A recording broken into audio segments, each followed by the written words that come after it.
I was talking about a certain video on live. To all the people I was talking about this video, watch this video. You're going to be intrigued. I'm not going to play from the beginning when we talk about soul, but I'm going to play from the part where you're going to know what he's talking about, and then I'm going to incorporate a little theology. We're in a holographic universe. Holographic universe means that our flat Earth is a crystal, and the sun and the moon are these lasers that shoot down onto it. So the first one shoots your consciousness, the sun shoots your consciousness, and then the moon, the rays of it shoot your subconscious. All the other stars that are out in there, they're the projections of everything else around you. If you think, have you ever seen an Xbox Kinect?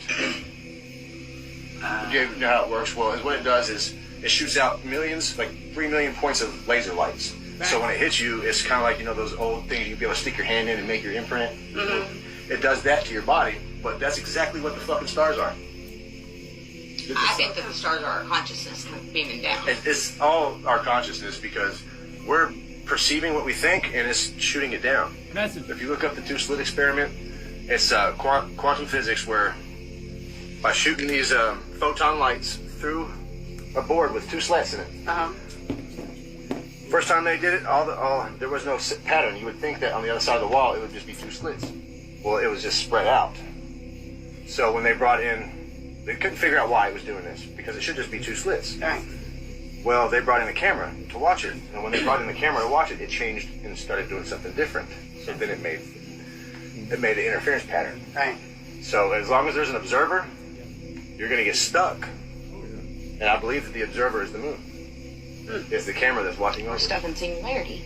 If you look, the quantum physicists a couple months back started telling everybody that the reason we have reality is because we're stuck in the center of black hole and singularity. For years I was saying we're flying through a black hole.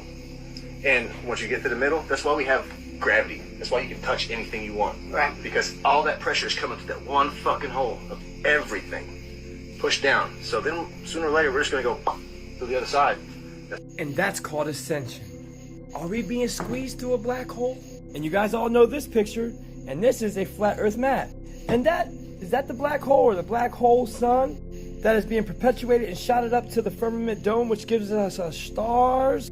And doesn't the North Pole have a black hole at it? And that's why we can't go there? This has even been confirmed by NASA. Which is that picture right there of the North Pole in a hole, which projects that black hole. Are we being squeezed through it? Because then CERN would start making a lot more sense. What are they doing? Smashing particles together to create a black hole? Is it to counteract what's us ascending and getting squeezed as an opposite force?